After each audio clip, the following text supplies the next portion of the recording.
Hello and welcome to the Dinosaw for week 34, another 7 curious interesting things I saw last week. So as ever, let's crack on. First one is in Wi-Fi news. This is from Comcast, or their Xfinity Wi-Fi product.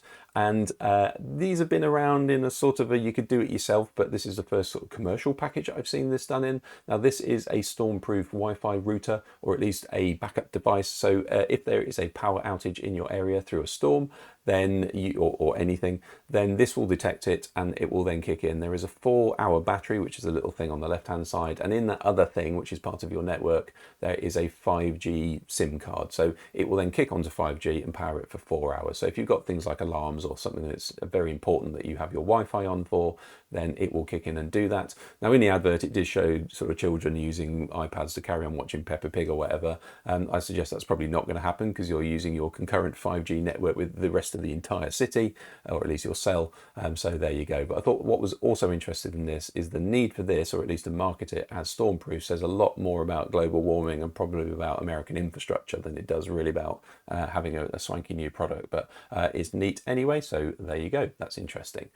This is a group of investors who are unimpressed at the returns they've got from their JPEGs that they bought for millions of pounds a couple of years ago. So this is a group of investors going for a class action lawsuit, I believe, and they are suing the originators of Bored Ape Yacht Club, plus others, plus other things that they've created, Yuga Labs. They are suing them for NFTs being a bad investment. Now, the reason they say it's a bad investment is because they were given the sense that it was a legitimate investment that they should have expected to have some sort of profit from. And they are also naming some co-defendants: Beeple, Paris Hilton, Jimmy Fallon, Snoop Dogg, Kevin Hart, Sotheby's, etc., because they legitimise that as well. Now there's another story going on, so watch that space, that's kind of interesting, but kind of there's a phrase in the crypto world which is called DYOR, which is do your own research. Of course this was never going to work. That one in the middle, by the way, was $3.4 million for a JPEG.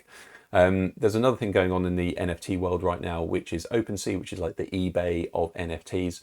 They have made a policy change, or are going to make a policy change, which means that the original artist behind an NFT will no longer get paid for every subsequent transfer of the NFT. Now that's a big deal. So that was really the good thing that was happening in the world, that artists would always get paid no matter what or who sold the artwork. And apparently that's going to be rescinded. So again, we'll watch that space. If that happens, that's quite a sad thing, and I'm fairly sure that will make another platform shine, because that's what NFTs were really good about. This is China, who have revealed that they have a infinity laser, let's call it, because that sounds funky, but really what it means is if you have a high power laser that generates a huge amount of heat, because they do, you can only fire them for a couple of milliseconds or a second or something like that, because they generate so much heat. So scientists in China have figured out how to cool super high powered lasers to the point where you can then run them consistently. So an infinity laser is kind of a long stretch, but it sounds funky.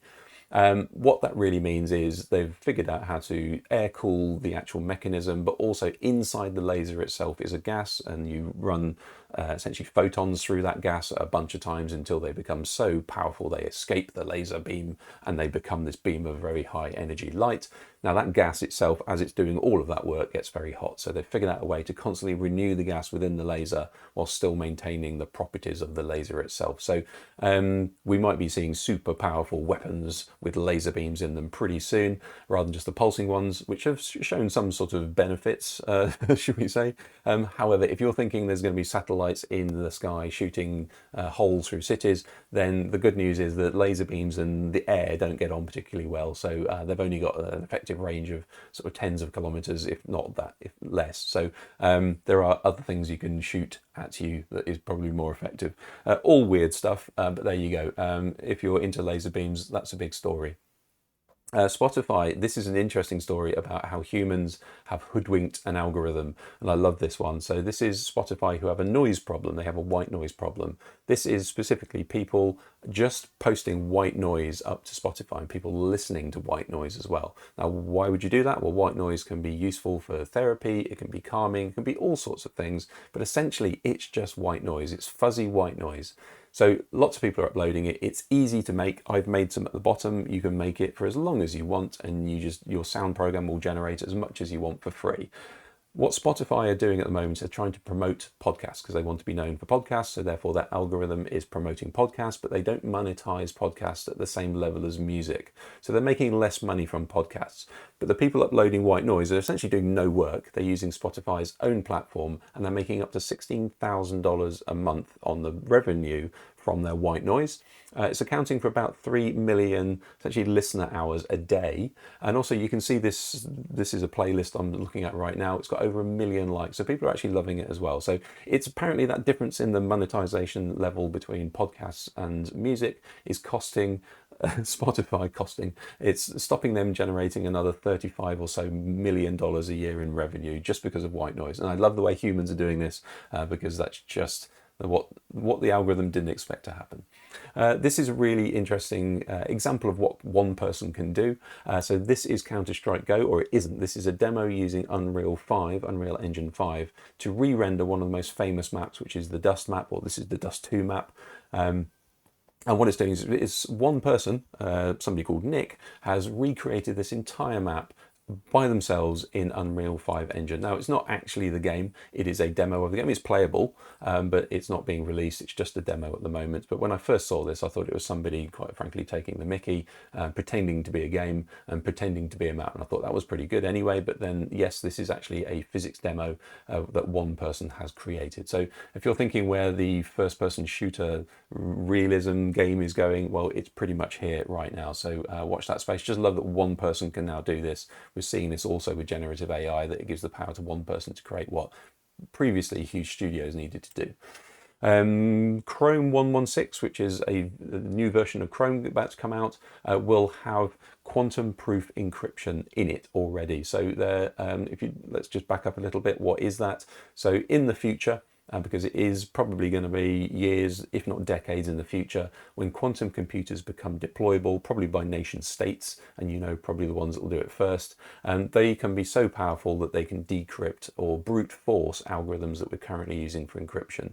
Now, you don't want that to happen, and it's just a way that we didn't expect algorithms to ever be, let's just say, cracked. So there are ways you can mitigate that. There are some algorithms that are uncrackable by quantum encryption. And they're now being included into browsers, for instance, to make your secure connection.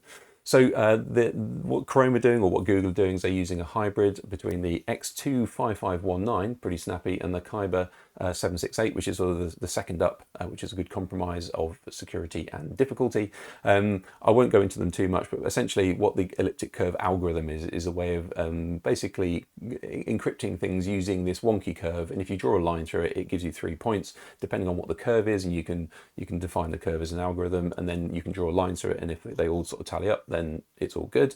And the Kyber 768 is really about generating the public keys either side of, basically when you start a thing in a browser that's going to be secure, you create a tunnel through to the other side and you create keys either side, and this is a way of doing that. So I won't go into it too much, but essentially that's going to start happening, which is awesome. As I say, this is probably going to be decades, if not many years away, but there is a thing called a harvest now, decrypt later attack, where you harvest all of the details now, and when you do have the processing power, you decrypt them later, and then you start retrospectively going to see if they're still active and getting them then. So this is guarding it against that.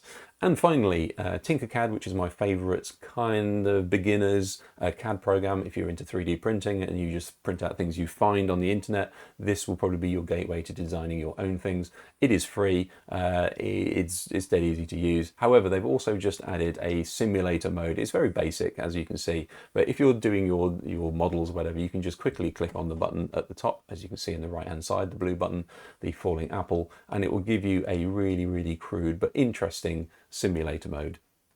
You can see me doing my logo here, and when you press the mouse key, you can then just throw random objects like squeaky chickens and lots of squeaky ducks at it as well. So there you go. I'm not really sure what it's useful for, but I guess for educational purposes it's really useful, but I had a great fun playing with it. There you go. If you've not found TinkerCAD and you like 3D printing and you've not really made so many of them, then this is probably the thing you need to know. However, there you go. Hopefully that was interesting. If it was, it'd be brilliant if you could subscribe and share it with a friend, but other than that, I will see you next week.